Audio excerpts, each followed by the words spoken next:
ভারত পাকিস্তানের দীর্ঘদিনের দ্বন্দ্ব সুপ্ত অবস্থায় থাকলেও কাশ্মীরের পেহেলগামে পর্যটকদের ওপর রক্তঝরা হামলার পর নতুন করে উত্তেজনা বেড়েছে দুই দেশের মধ্যে।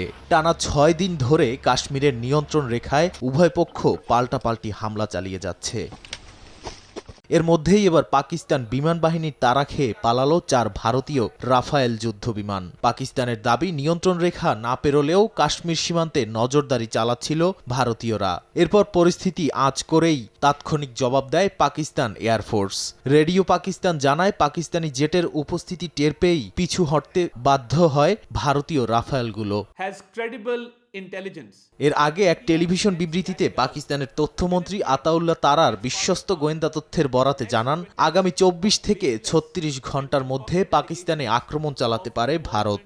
তিনি আরও বলেন, ভারত যদি আক্রমণ করে তার পূর্ণ দায়ভার তাদের ওপরই বর্তাবে। পাশাপাশি হস্তক্ষেপের আহ্বান জানান আন্তর্জাতিক সম্প্রদায়কে।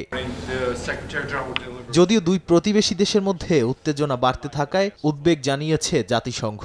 এছাড়া ইরান, সৌদি আরব ও যুক্তরাষ্ট্র আহ্বান জানিয়েছে সর্বোচ্চ সংযম দেখানোর। নাদিম মারজান, সময় সংবাদ।